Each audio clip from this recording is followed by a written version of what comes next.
Programa Zoom Rural. Oferecimento Resende Agrícola. Sua força no campo.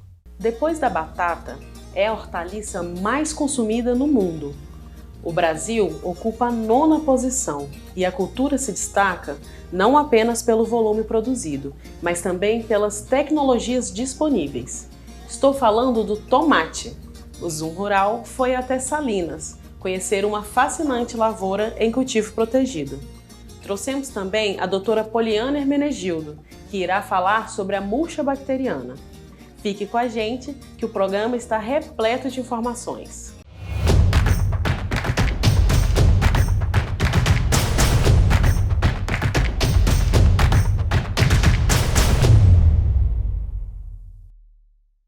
O tomate é a hortaliça mais popular na refeição do brasileiro, seja in natura ou processado. É uma planta da família das solanáceas, assim como a berinjela, a pimenta, o pimentão e o jiló. O tomate é um alimento de excelente qualidade nutricional. Difícil é estabelecer qual substância presente no fruto é a mais importante. O tomate tem poucas calorias e muitos nutrientes.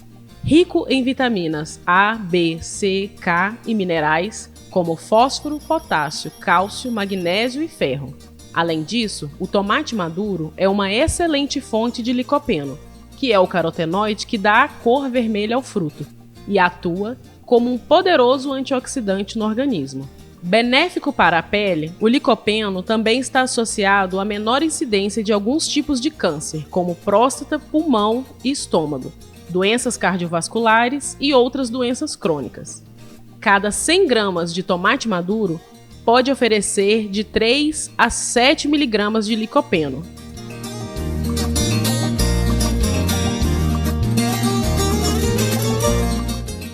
Bastante associado à culinária italiana, introduzido no Brasil pelos imigrantes europeus durante a última metade do século XIX, o tomate já era primordialmente consumido nas civilizações Inca, Maia e Azteca aqui na América, antes de ser levado para a Europa. No entanto, a variedade que conhecemos hoje é resultado de um processo de domesticação que envolveu outras 2 espécies e teve início há 7 milhões de anos. Apesar de ser considerado legume, botanicamente o tomate é classificado como um fruto, já que é desenvolvido a partir do ovário do tomateiro e possui sementes. Mas essa dúvida, se o tomate é fruto ou legume, já chegou a ser debatida na Suprema Corte dos Estados Unidos, numa sessão de tribunal curta e muito incomum, que decidiu que, mesmo botanicamente sendo considerado um fruto, a tributação deveria ser de legumes. Até hoje, em alguns estados, a tributação é feita como fruto e outros como legume. Com relação à finalidade, a produção é dividida em 2 grandes segmentos: tomates para indústria e tomates de mesa, que utilizam diferentes variedades da planta. O segmento de mesa, atualmente, representa em torno de 63% da produção de tomate, cultivado em todas as regiões do país. Quanto ao processamento, utilizam cultivares rasteiras e de crescimento limitado, que exigem elevada tecnificação e mecanização. Boa parte da produção está concentrada nos estados de Goiás, Minas Gerais e São Paulo, próximo das indústrias. De acordo com dados da Organização das Nações Unidas para a Alimentação e Agricultura, FAO, o Brasil ocupa a 9ª posição na produção mundial de tomate. Em 2019, o Brasil produziu cerca de 4 milhões de toneladas de tomate, em uma área média de 54 mil hectares, com rendimento médio de 71,8 toneladas por hectare. A região Sudeste representa mais de 45% da produção nacional de mesa. Segundo o IBGE, em termos de valor da produção, a cultura do tomate possui a 2ª maior posição do estado do Rio de Janeiro, cerca de 20% do valor da produção vegetal. Os principais municípios produtores são Nova Friburgo, Itaocara, São José de Ubá e Pati do Alferes. Segundo o acompanhamento sistemático da produção agrícola realizado pela Emater Rio, os 267 produtores friburguenses foram responsáveis pelas mais de 11 mil toneladas colhidas em 2020. Há uma ampla variedade de tomates ao redor do mundo, Desde os tradicionais, frutos com a coloração vermelha, até mesmo os amarelos, verdes e roxos. Pensando na forma e no tamanho, também são bastante variados. Temos os tomates achatados, os tomates arredondados, alongados, os mini tomates, entre outros. O tomate italiano é o mais comprido. Possui coloração intensa, polpa espessa e é bastante firme. É uma excelente pedida para aquela deliciosa receita de molho de tomate. Disponível o ano todo, com maior ou menor volume, de acordo com a região produtora e sazonalidade das safras, o cultivo do tomate tem algumas particularidades. O Zoom Rural foi até Salinas, no 3º distrito, região onde a produção de hortifruti se destaca, para conhecer o cultivo do tomate, a mais popular das saladas brasileiras. Meu nome é Janaína, eu sou produtora rural, trabalho junto com o meu marido, Robson, aqui em Salinas, no sítio de São Paulo. A gente produz aqui brócolis, couve-flor, tomate e a gente há 2 anos atrás optou por fazer a estufa, né? Construir aqui o cultivo protegido. A gente nunca tinha trabalhado com tomate italiano, do lado de fora no campo aberto a gente sempre trabalhou com o tomate de salada, né? E a gente, quando optou pelo cultivo protegido, com assistência da Resende Agrícola, a gente optou por plantar o tomate italiano. A gente gostou muito da experiência que a gente teve aqui no ano passado, então esse ano a gente repetiu, né? Estamos de novo com o cultivo de tomate italiano aqui dentro da estufa. Bom, as principais diferenças que a gente tem aqui no cultivo protegido está em relação ao trato com as plantas, né? A maior produtividade que a gente tem aqui dentro. A gente aqui, no caso, compra a semente e a gente manda fazer numa estufa fora, já vem a muda pra gente com cerca de 30 dias. Com 30 dias ela é plantada no solo e depois a gente leva mais... Aqui ela está com 85 dias, essa planta do jeito que está aqui, né? Por cerca de 90 dias, mais ou menos, começa a se fazer a poda da planta, que é para ela parar o crescimento, né? E só crescer as frutas que já estão no pé. Com 85 dias, igual a gente está aqui agora nessa lavoura, né, a gente começa a colheita, né? Essa colheita é feita de baixo para cima. A gente começa a colher os primeiros cachos embaixo e vai subindo até colher bem lá em cima. A estufa a gente tem um diferencial também da altura da planta, ela chega a... Acredito que passa 2 metros de altura, né? Aí a gente tem que trabalhar aqui com carrinhos, tal, para a gente conseguir fazer o trabalho até no alto da planta. Aqui, no caso, a gente escolheu fazer esse tipo de estaqueamento, né? Que é colocado as varas de 4 em 4 pés. Depois a gente passa um fitilho, que é o fitilho condutor, e depois a gente vem amarrando com o próprio fitilho ou com a maquininha de amarrar, né? Alceador, a gente vem amarrando o pé nesse fitilho. É assim que sustenta a planta. Essa amarração é feita semanalmente, quase sempre uma vez por semana. A gente já tem que passar novamente desbrotando a planta, né, tirando os brotos novos que vão saindo, para deixar somente a guia principal e amarrando ela no fitilho para dar sustentabilidade.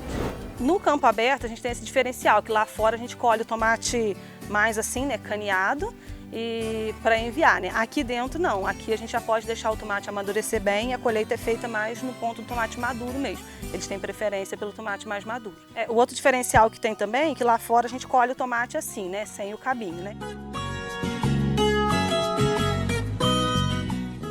Já aqui dentro da estufa ele é colhido todo com cabinho. Se você notar lá na caixa, você vai ver que todo o tomate é enviado assim com cabinho. Então é o diferencial do cultivo protegido. Ele é um tomate que tem mais durabilidade, ele aguenta muito tempo, assim, depois de colhido ele não estraga tão fácil, né? Ele dura muito mais tempo do que o tomate que foi colhido lá fora, porque teve chuva, sol direto, né? E outras intempéries. Outra diferença muito grande que a gente tem aqui dentro também em relação ao manejo, né? Lá fora a gente tem sulfatação 2 a 3 vezes por semana, até passando disso. Aqui dentro é muito mais controlado. A gente faz a sulfatação 1 vez por semana e o controle de doença é muito maior aqui dentro também, é muito melhor, né? Você consegue controlar bem mais as doenças aqui dentro.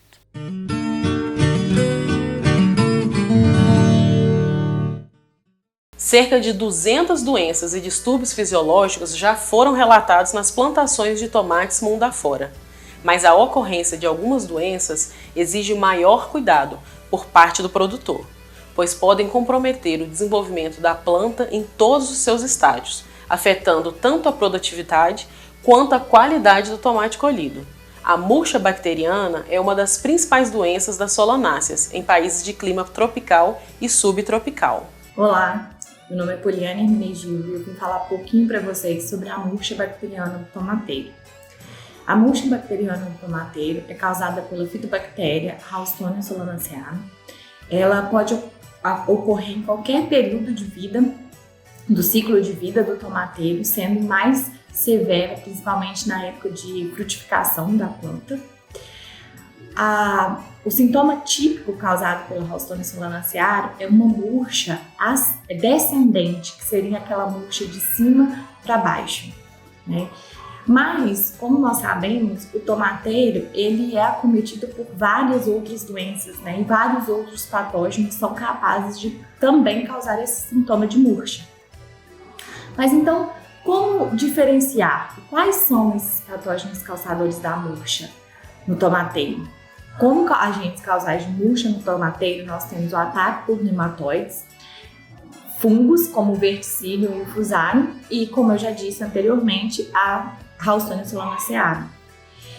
Para conseguir separar, né, identificar qual seria esse agente causal dessa murcha, é necessário que se faça um diagnóstico nessa planta afetada, principalmente aí, examinando os seus feixes vasculares e o seu sistema radicular. Bom, se o sistema radicular apresentar galhas, já é um indício de que essa murcha está sendo causada pelo ataque de nematóides. Então, seria mais fácil de separar, né, a murcha causada aí por nematóide. O que é um pouco mais difícil é a murcha causada por fungos e bactéria, né, pelos fungos verticílio e fusário da bactéria Haustornia solanacearum. Para isso, é utilizado um teste chamado de teste do copo, que é um teste rápido e fácil de ser feito, onde a gente consegue aí, separar se essa murcha seria de etiologia bacteriana ou de etiologia fúngica. Como é feito esse teste? É cortado, né, fragmentos do caule desse tomate que apresenta murcha, e posteriormente esse pequeno fragmento ele é embebido em água limpa e em um recipiente transparente. Se a murcha for causada por Haustornia solanacearum, após alguns minutos é possível observar um filete leitoso saindo dos feixes vasculares e indo em direção ao fundo do copo, né? É o que a gente chamaria aí de corrida bacteriana, onde a gente tem um fluxo bacteriano indo para a água. A Haustornia solanacearum é uma bactéria de difícil controle, né? Então as principais medidas de manejo aí seriam principalmente medidas profiláticas, né, para se evitar a entrada dessa bactéria na sua propriedade ou no seu ambiente protegido, e posteriormente a utilização de variedades resistentes. Depois que a murcha bacteriana se manifesta no campo, o seu controle se torna muito difícil. Por isso, é importante integrar várias medidas preventivas e complementares para o seu controle. Dentre essas medidas, além da utilização de variedades resistentes, a enxertia tem se mostrado bastante eficaz, principalmente quando falamos do cultivo protegido. O Zoom Rural hoje está em Campinas. Viemos até o viveiro do Betinho e vamos mostrar para vocês um pouco dessa técnica que possibilitou o cultivo de tomate e outras espécies aqui na região. O viveiro tem acho que 11 anos que começou, né? Mas a gente fazia muda comum, né? Aí depois a gente viu a necessidade da enxertia e então a gente começou a investir nessa área. Aí tem aqui, isso vai fazer 6 anos, né? Enxertia vai fazer 6 anos. E vai aumentando, cada dia vai aumentando. A gente faz bastante já. E a tendência é ir aumentando mais. A gente roda o ano inteiro, né, com as brásicas, né, couve-flor e repolho, a nossa região planta o ano todo. Então a gente faz entrega o ano todo, tem sempre cliente plantando, né. O tomate a gente tem mais as janelas, né, do plantio de tomate, porque o tomate na nossa região ainda não aceita se plantar no inverno, né, frio demais, né. Aí, em relação a tomate, hoje, a gente faz muita muda, bastante muda, né? A gente faz a maioria das mudas da região, a gente deve fazer em torno de uns 80% das mudas da região em relação a tomates. Então, hoje a gente deve fazer uns 3 milhões de mudas aí, de tomate. Por ano? Por ano. Por ano. Enxertada. 3 milhões? Enxertada, muda enxertada. É muito muda. Não, muda em geral a gente faz 50 milhões de muda, né? A enxertia é pegar uma variedade embaixo, essa aqui é a raiz dela. Aqui a gente tem uma variedade que a gente quer algumas características. Normalmente a gente quer característica de produção e característica de resistência.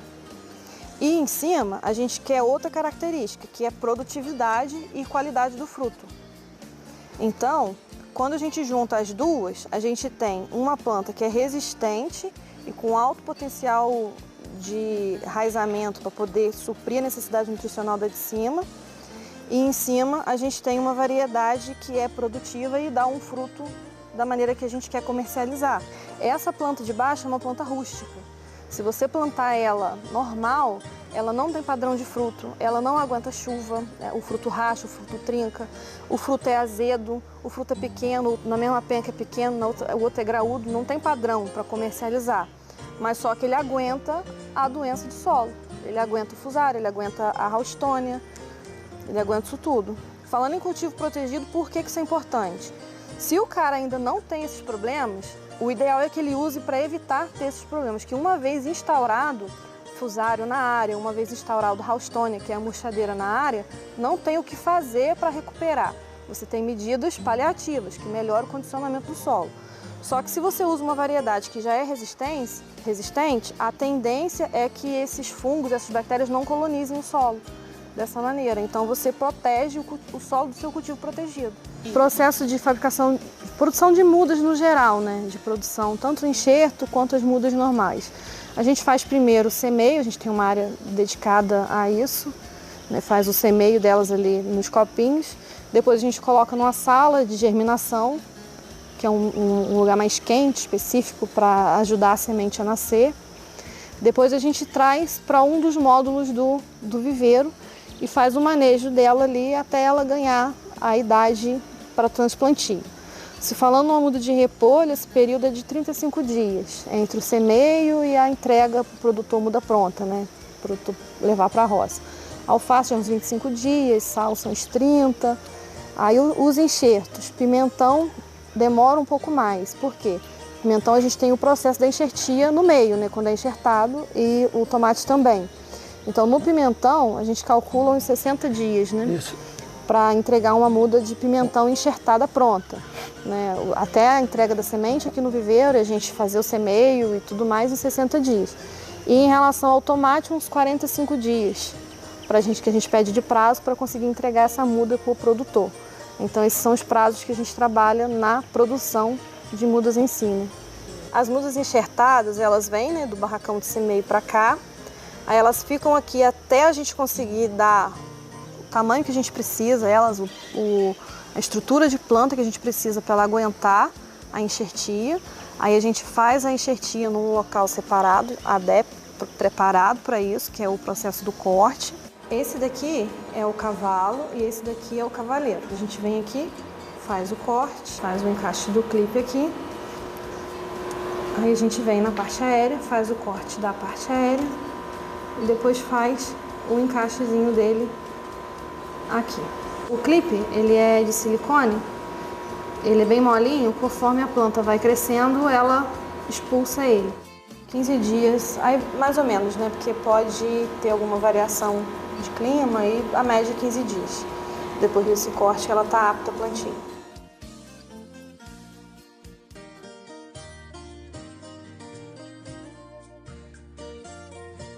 Aí aqui a gente coloca sempre a identificação, né, do porta-enxerto que a gente usou, a variedade que a gente usou em cima e essa marca aqui que é muito importante, que significa que é qualidade.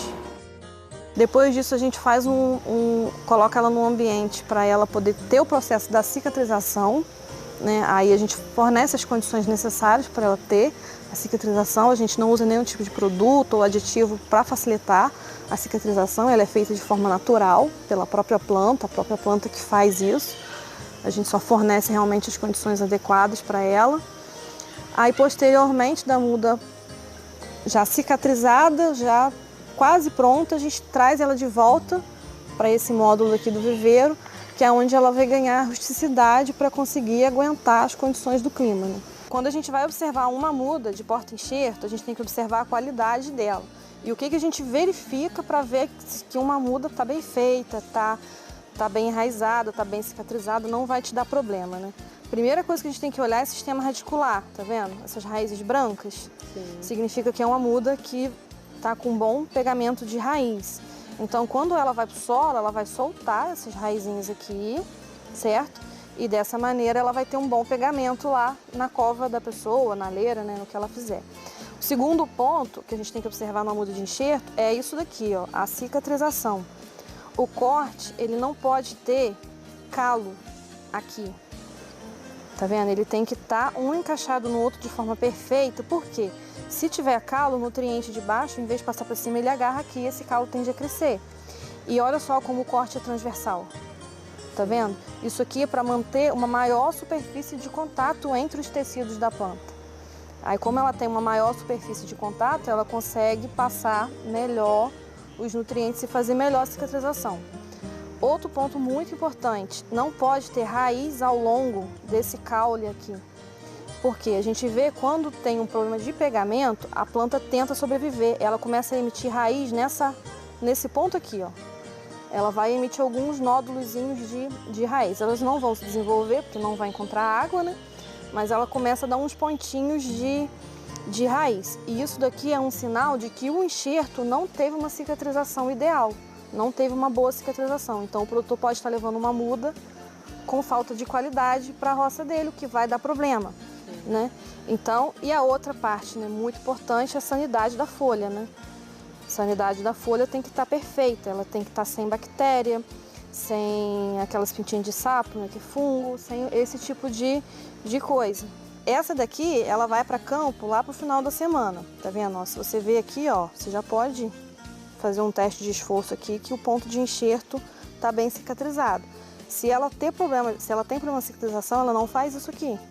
Na hora que a gente pega dessa maneira aqui, o ponto pode descolar. Quando a gente fala em resolver problemas de roça, os amigos agrônomos aí falam melhor do que eu, a gente fala em manejo integrado. A gente tem que usar as várias tecnologias que a gente tem a nosso favor.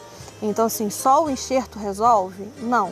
Mas é uma ferramenta, assim, excelente, que se o produtor usar ela com o manejo adequado do solo, né, uma rotação de cultura adequada, com um aproveitamento dos químicos, dos biológicos, de tudo que a gente tem de tecnologia, ele vai conseguir pagar a conta da produção, né? Porque a conta da produção hoje está muito cara, né? Então, assim, produzir hoje está muito caro para o produtor. Então, tudo que ele puder mitigar risco e eliminar risco, né, é vantagem, né?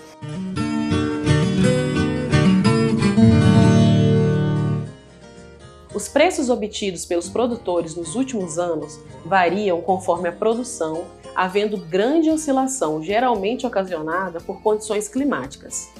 Altas temperaturas, excessos de chuvas ou secas, granizo e geadas são preocupações constantes do produtor. O clima em Nova Friburgo é marcado por pluviosidade significativa ao longo de todo o ano. No verão, há os maiores registros de temperatura e precipitação, tendo dezembro, o mês mais chuvoso, uma média de 214 milímetros. Chuvas em grandes quantidades danificam as hortaliças e criam condições favoráveis para o aparecimento de doenças. Por outro lado, o frio e os ventos do inverno acabam prolongando o ciclo das culturas, além de prejudicar culturas sensíveis, prejudicando tanto a qualidade quanto o rendimento da produção, podendo diminuir drasticamente a rentabilidade do negócio. Para fazer frente a esses riscos, uma alternativa a ser considerada é o cultivo em ambiente protegido. Mas para decidir sobre a implantação de um sistema de cultivo protegido em sua propriedade, o produtor deve considerar tanto aspectos econômicos quanto técnicos, que farão toda a diferença nos resultados. Para auxiliar na decisão do produtor, estreamos a série Cultivo Protegido e em cada um dos 4 episódios traremos informações técnicas bastante relevantes que serão cruciais para uma colheita farta de resultados positivos na sua lavoura. Vamos ao primeiro capítulo.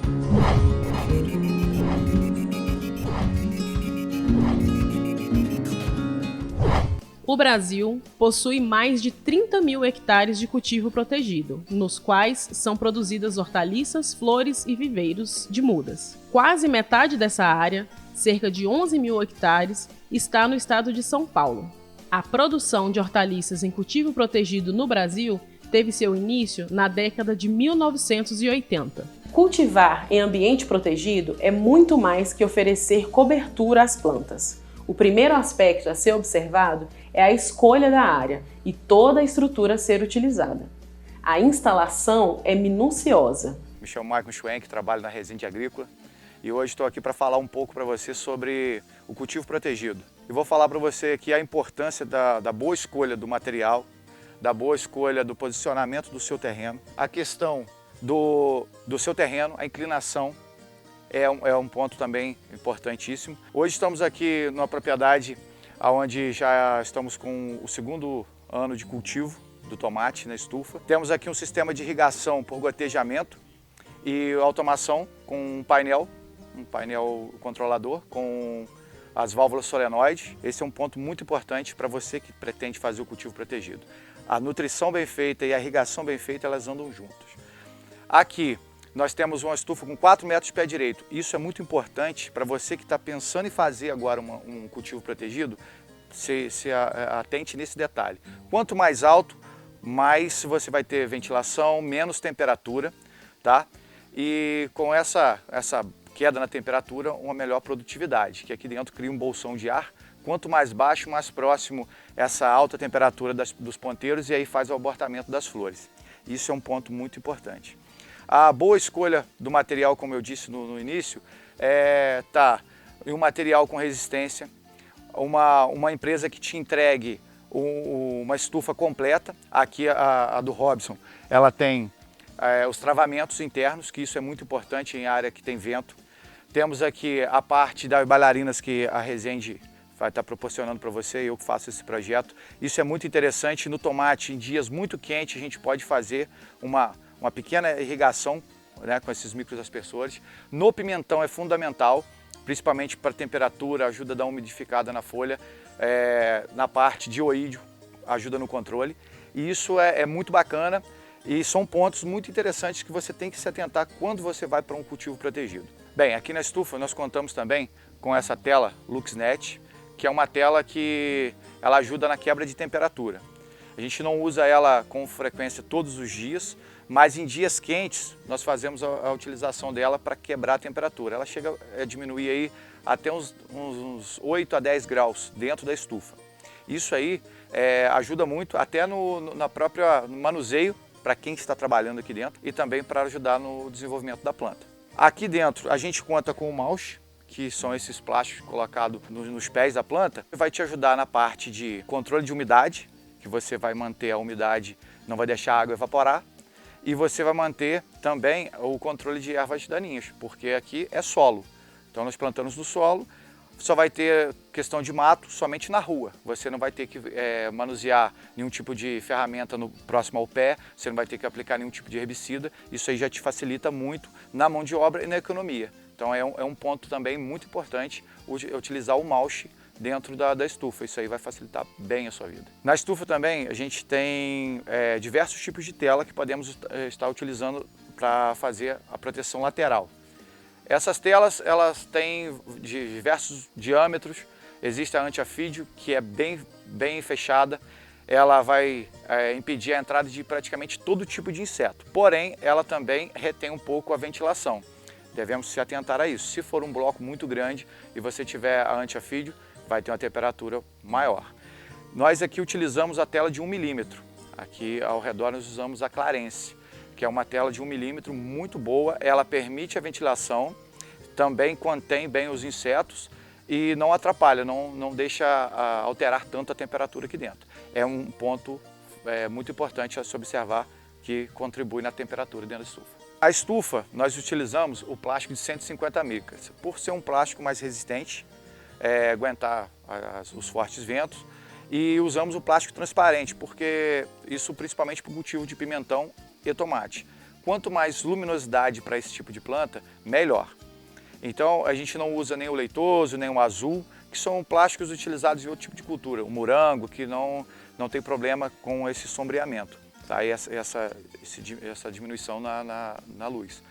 O plástico transparente hoje para o cultivo protegido tem sido mais utilizado e o mais indicado, por conta dessa facilidade na passagem de luz, que é importante para a planta. Esse projeto, por inteiro, nós da Resende, vamos estar passando para você tudo detalhado.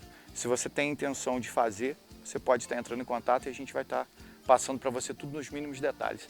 O que você precisa desde o início até o final. Beleza? Agradeço. Os esforços do cultivo protegido não se restringem à implantação da infraestrutura. Continuam na adoção de uma série de medidas específicas de manejo. No próximo capítulo, falaremos sobre as peculiaridades da nutrição das plantas nesse sistema. E vamos falar também do pimentão, outro vegetal que colore os nossos pratos e carrega muitas propriedades nutricionais importantes. Te espero. Até mais! Programa Zoom Rural. Oferecimento Resende Agrícola. Sua força no campo.